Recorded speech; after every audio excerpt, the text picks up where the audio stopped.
des aspects de la dynamique externe de la Terre. On va parler d'une nouvelle séquence, mais cette séquence a une relation avec les fossiles. D'abord, faisons un petit rappel. Donc, vous voyez ces images. On a parlé des différents types de fossiles, à savoir les restes qui sont solides comme les ossements, les grains fossilisés, les dents de requin, à savoir les moulages et les empreintes ou bien les traces d'activité biologique de certains organismes animaux ou aussi végétaux. Vous vous souvenez, on a divisé les fossiles en deux catégories. Certains fossiles sont représentés par des organismes dont la durée de vie est limitée. Il s'agit, comme on a dit, d'êtres vivants éteints, ça veut dire disparus. Les plus célèbres sont les dinosaures que tu connais certainement. La deuxième catégorie, ce sont des fossiles représentés par des organismes végétaux toujours ou animal, un organisme végétal ou animal, dont la durée de vie est non limitée. Il s'agit d'êtres vivants non éteints, ça veut dire qui ne sont pas encore disparus. Pour les premiers, ils sont utilisés pour donner un âge relatif aux roches sédimentaires. C'est ce qu'on appelle la datation relative des roches. Les seconds sont utilisés pour la reconstitution d'un milieu ancien de sédimentation.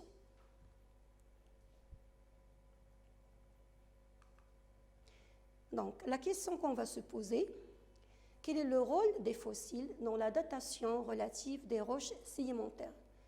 Pour la reconstitution des milieux anciens de sédimentation, on a déjà vu le rôle des fossiles qu'on a nommés les fossiles de faciès. Et on a vu même les critères d'un bon fossile de faciès, à savoir une répartition géographique limitée, une évolution qui n'est pas très rapide et une durée de vie qui est très longue ou bien illimitée. Ce sont des êtres non éteints.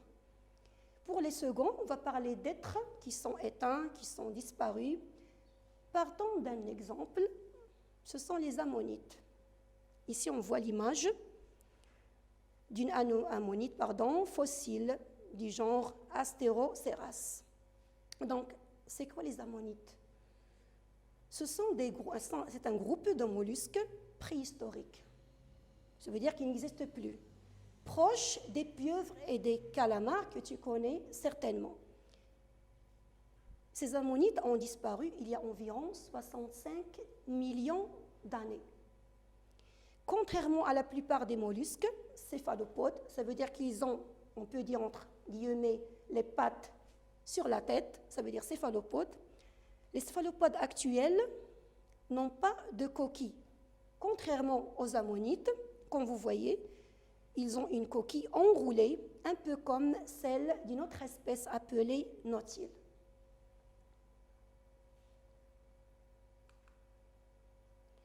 Découvrons ensemble les caractéristiques de l'ammonite.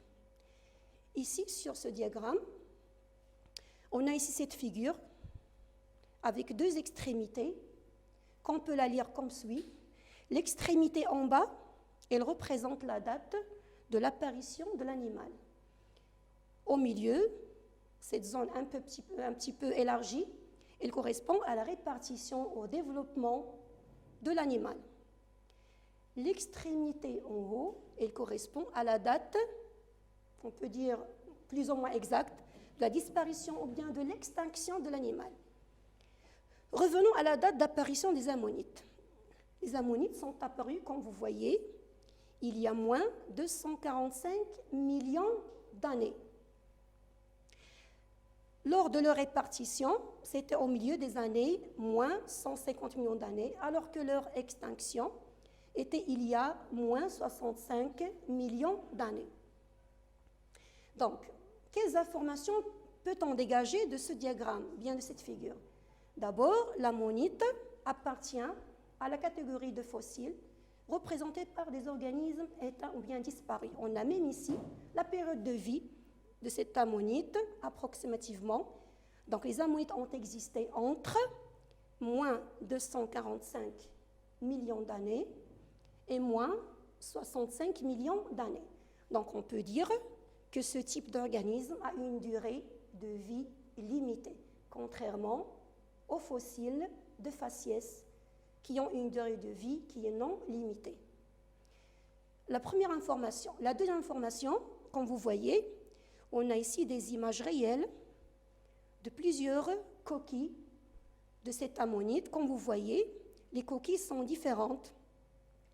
Ces différences marquent ce qu'on appelle une évolution. Donc, c'est quoi une évolution? Donc, chaque transformation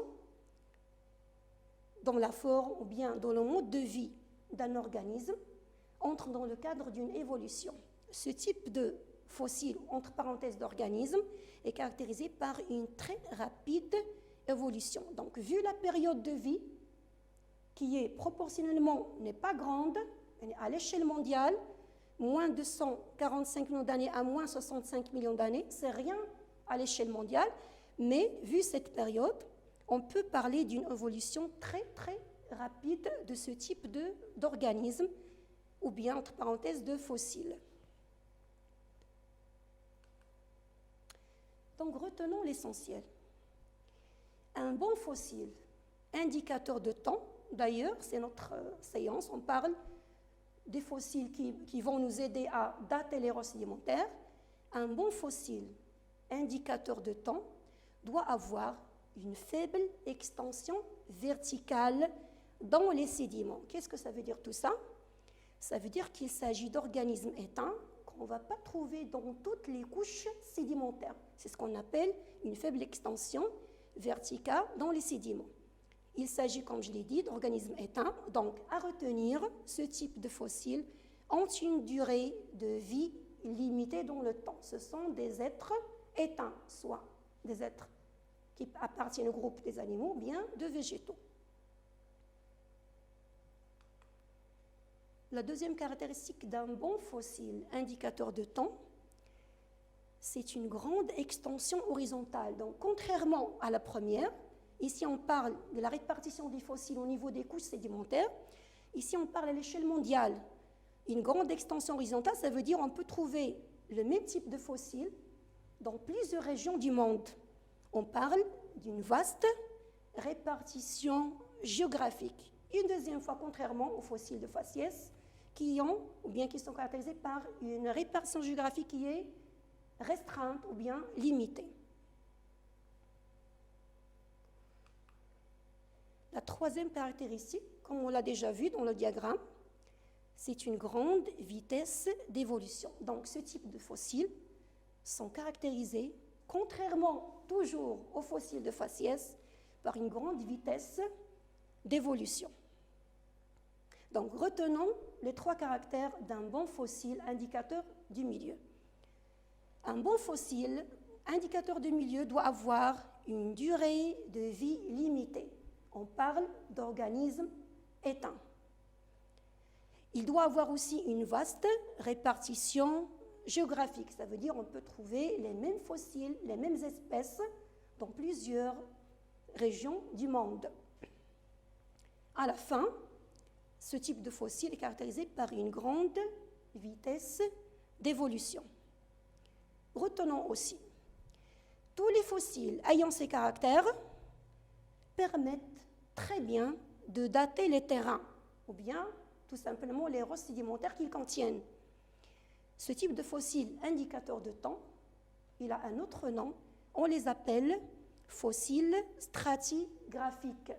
Donc, la deuxième catégorie de fossiles, ce sont les fossiles stratigraphiques.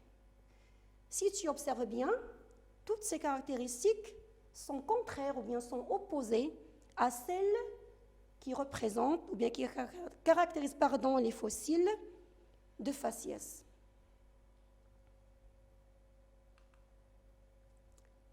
Prenons un exemple pour bien comprendre. J'ai pris l'exemple des trilobites. J'ai déjà dit que ces trilobites existent bel et bien dans notre pays, surtout dans les régions du sud, près de Zagora, où on trouve plusieurs spécimens, même des spécimens très rares. Donc, les trilobites, ils constituent une classe d'arthropodes. Ça veut dire qu'ils ont des pattes articulées, marins, ça veut dire qu'ils vivent dans les fonds des mers, bien sûr fossiles, puisqu'il s'agit d'organismes éteints. Donc la période de vie de ces animaux est estimée entre moins 550 millions d'années et moins de 145 millions d'années. Considérons une roche sédimentaire. Si cette roche contient des trilobites fossiles, qu'est-ce que ça veut dire? Ça veut dire que cette roche a le même âge relatif bien que ce fossile. Ça veut dire aussi que cette roche sédimentaire s'est déposée dans une période située entre moins 550 millions d'années et moins de 145 millions d'années. C'est ce qu'on appelle une datation relative. Ça peut aussi nous laisser penser à un principe de stratigraphie. Si vous vous rappelez, c'est le principe de l'identité paléontologique. Donc, ce principe, ça veut dire que toutes les roches sédimentaires ayant ou bien contenant le même type de fossiles, ils ont le même âge. Ça s'appelle le principe de l'identité paléontologique. Donc, ici, comme vous voyez, c'est une datation, mais qui est simplement relative. Relative à quoi? À l'âge du fossile.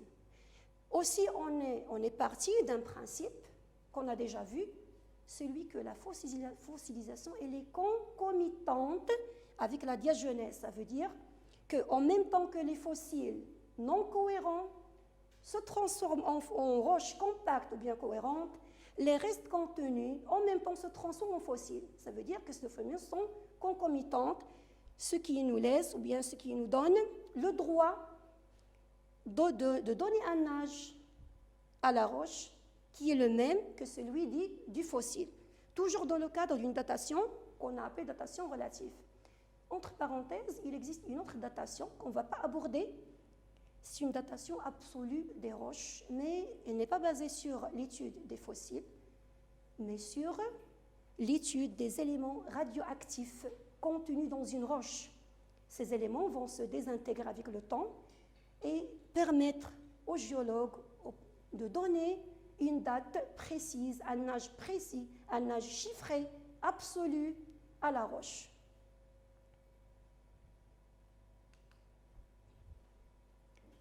Petite remarque.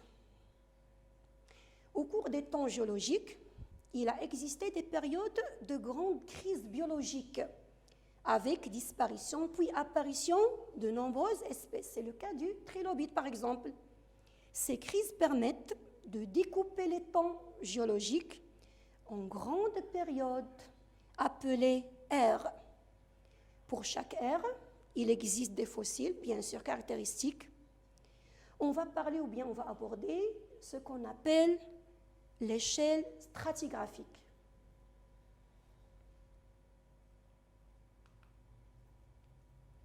Donc la question qu'on va se poser, d'abord, cette échelle, comment elle se présente? Deuxièmement, comment peut-on lire une échelle stratigraphique? Quels renseignements peut-on extraire d'une échelle stratigraphique?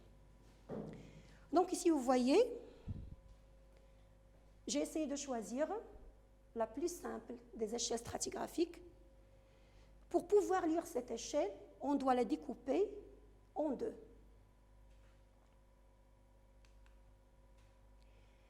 Ici, j'ai pris la partie en bas. Pourquoi? Parce qu'on commence à lire cette échelle, mais d'en bas. Pourquoi? Pour avoir un ordre chronologique des faits.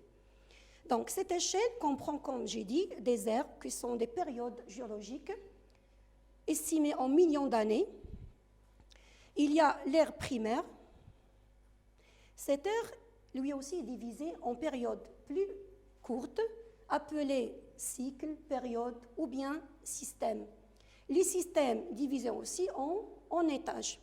Donc, si on voit bien, avant l'ère primaire, les savants ont donné une période qu'ils ont nommée le précambrien. Donc, ce précambrien est caractérisé par la naissance de la Terre. Et cette naissance date il y a environ 4,5 milliards d'années. Mais ce chiffre n'est pas fixe. Tu peux trouver dans d'autres ouvrages à notre âge approximatif. On ne dit pas que c'est un âge, bien c'est une date absolue. On peut trouver d'autres. Il y a même des ouvrages où il y a 5,4 milliards d'années. Donc on va dire aux alentours de 4-5 milliards d'années. Donc la naissance de la Terre, elle est estimée à environ 5 milliards d'années. Cette époque est appelée le Procambrien et cette époque est caractérisée par l'apparition de la vie sur Terre. Cette apparition était caractérisée par les êtres unicellulaires. Avant moins 550 millions d'années, on est entré maintenant dans l'ère primaire, appelée aussi le Paléozoïque. Donc cette ère elle est divisée, comme vous voyez, en plusieurs périodes, ou bien cycles, ou bien aussi appelés systèmes, à savoir le Cambrien, l'Ordovicien, le Silurien, le Dévonien, le Carbonifère et le Permien. Vous voyez que cette ère elle était marquée par des événements géologiques, comme la formation d'anciennes chaînes de montagnes, telles que la chaîne calédonière, au cycle silurien, ou bien la chaîne hercynienne, au cycle carbonifère. Aussi, on voit que cette ère, le Paléozoïque, première ère, est caractérisée par des êtres vivants, par des fossiles, si je peux dire par les fossiles. On reconnaît bien ici la trilobite, apparue il y a moins 550 millions d'années et disparue il y a environ moins de 145 millions d'années. Bien sûr, après l'ère primaire, on va entrer dans un deuxième ère, qui est l'ère secondaire. Comme vous voyez ici, donc comme j'ai dit, on doit lire l'échelle du bas vers le haut pour suivre la chronologie des événements. Donc, le deuxième ère, ou bien le Mésozoïque, lui aussi est divisé en cycles ou bien systèmes, comme je l'ai dit. Cette ère, elle est comprise entre moins de 145 millions d'années et moins 65 millions d'années. L'ère secondaire est divisée en cycles, à savoir du bas vers le haut, il y a le Trias, le Jurassique, le Crétacé. Maintenant, je vais te parler de quelque chose que tu aimes beaucoup, ce sont les films. Tu as, je pense, déjà vu le film de Jurassic Park. Ce film parlait de dinosaures qui ont apparu, mais le titre n'est pas donné au hasard. Tu sais pourquoi? C'est parce que les dinosaures sont apparus dans cette période, le Jurassique. Donc, il y avait une très grande répartition de ces êtres dans le Jurassique, d'où le nom du film Jurassic Park. Donc, pour les dinosaures, on a estimé leur apparition il y a moins de 145 millions d'années et leur disparition ou bien extinction il y a moins 65 millions d'années. Dans cette même période, l'ammonite, dont on a déjà parlé, elle est apparue et elle a aussi disparu en même temps que les dinosaures, il y a moins 65 millions d'années. Après l'ère secondaire, bien sûr, on va trouver l'ère tertiaire. Donc l'ère tertiaire, lui aussi, il est subdivisé en cycles, toujours du bas vers le haut, à savoir le Paléocène, l'Éocène, l'Oligocène, le Miocène et le Pliocène. Comme vous voyez, dans chaque ère, il y a toujours des faits, des événements géologiques marquants, il y a toujours des fossiles qui marquent cette ère, par exemple les pectines. Les pectines, on peut les voir toujours actuellement sur les plages. Les coquillages qu'on rencontre habituellement sur les plages, ce sont des êtres qui sont non éteints. Après l'ère tertiaire, on va trouver le quaternaire. Le quaternaire, c'est l'ère où l'homme est apparu. Selon les géologues, les paléontologues, notre apparition date de l'ère quaternaire. D'ailleurs, on vit toujours dans l'ère quaternaire. Cette ère est caractérisée par des fossiles. Ce sont des outils fabriqués par les premiers hommes qui ont servi dans leur vie. Donc, il y a ici des outils. Ces outils sont le plus souvent taillés dans une roche appelée le silex. Elle est connue par sa dureté, elle est riche en silice. Comme vous voyez, ce sont des outils, la plupart pour des outils tranchants, utilisés pour la chasse, etc. Tu te souviens des restes humains qu'on a trouvés dernièrement dans le Maroc? Il paraît que le Maroc est le berceau de l'humanité. On a retrouvé récemment 5 crânes appartenant à l'Homo sapiens, le plus ancien, du monde qui date de 315 000 ans. Donc, on a dit que le Maroc était le berceau de l'humanité.